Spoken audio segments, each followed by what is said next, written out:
There is an argument that is often used against evolution and abiogenesis, and in favor of some sort of intelligent designer, often characterized as God. The argument is typically constructed as follows. Life on Earth is so diverse and complex, it is very improbable that it arose by random chance. Therefore, life must have been designed by an intelligent entity. And I really want to make sure I got that right, because this argument contains so many flaws it almost feels as though I'm setting up a straw man. But apparently people actually do find it convincing, which really testifies to the tragic degradation of critical thinking skills in modern society.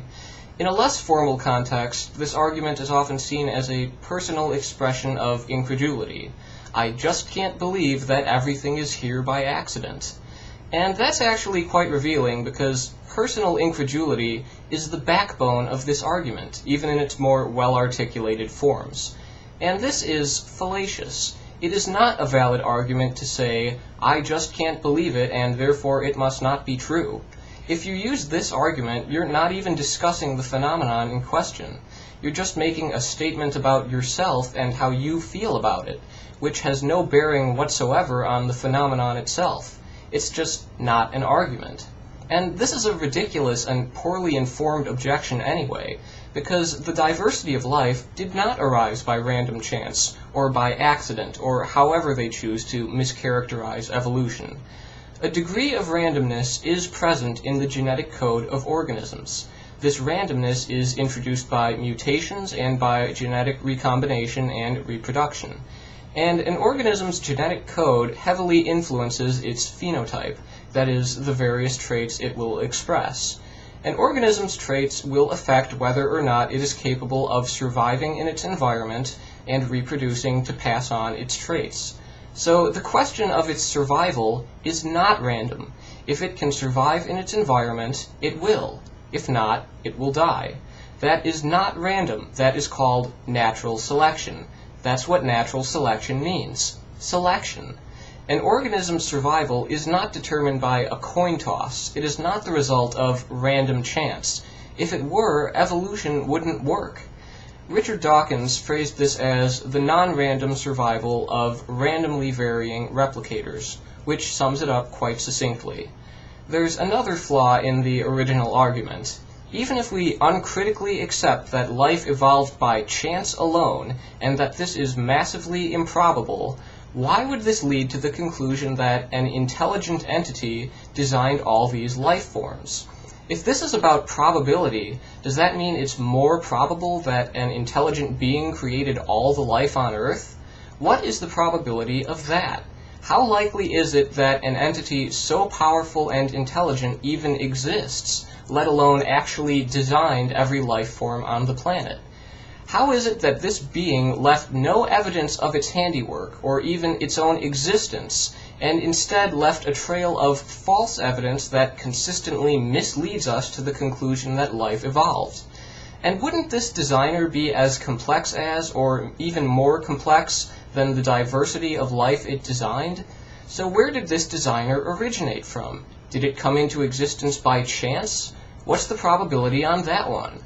Has anyone run the numbers on this? Has anyone actually compared the probability of a designer to the probability that life evolved without having to be designed? Because if nobody has accurately figured this out, then there is no basis to claim that a designer is somehow more likely than the evolution of life.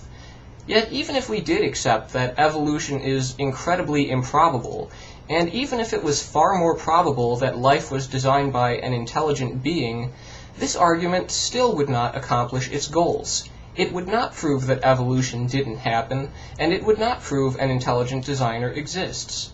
Why? Because massive improbability does not stop something from actually happening. Things can be unbelievably improbable, and yet they still happen, against all odds. And this can be demonstrated quite easily. You can experiment with impossible odds at home with common items. First, go get 1,000 pennies. If you don't have 1,000 pennies, well, they only cost $10. Now, go get 1,000 little stickers and put a sticker on each penny. Then write a number on each penny, numbering them from 1 to 1,000. Once you're done with that, you go and grab your 1,000 pennies, numbered 1 to 1,000, and find a nice big open flat area. Take all those pennies and throw them in the air and let them fall on the ground. Now start looking through those pennies, and for every numbered penny, write down whether it landed as heads or tails. Go through all of them until you've recorded whether every one of those 1,000 pennies landed on heads or tails. Now, how likely is it that all of those pennies would have landed in that specific pattern of heads or tails? Well, this actually is something we can run the numbers on. If you flip one penny, there are 2 possible ways it could land, heads or tails. If you flip 2 pennies, then there are 4 possible ways they could land, because both of them can either land as heads or tails. 2 possibilities times 2 possibilities is 4.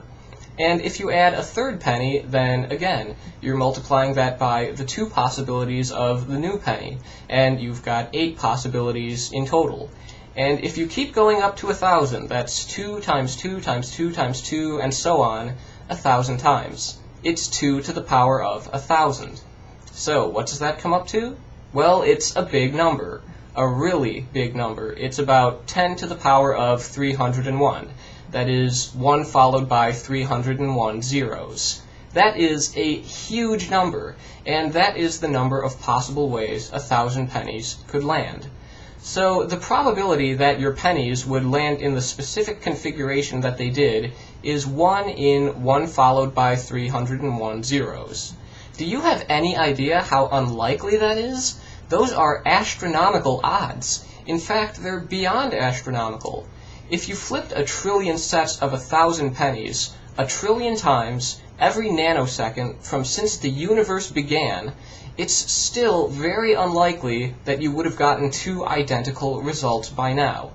Every star in the universe would burn out, and the universe itself would freeze before identical results started showing up. That's how long it would take. It takes that long because there's such an enormous number of possibilities. You and your 1,000 pennies faced impossible odds. The odds were overwhelming that they would land in any pattern other than the way they actually landed. And yet, they landed in that pattern. They beat the odds. If you think improbability can stop something from actually happening, those pennies shouldn't have even fallen on the ground. But they did. And that's the real flaw of the improbability argument. You can't look at something that's already happened and say, oh, well, that's really unlikely, so that means it didn't happen, when there's overwhelming evidence that it did happen. That evidence must be acknowledged, because big numbers won't make it go away. So the next time you hear someone say, well, I just can't believe everything got here by accident, throw 1,000 pennies at them.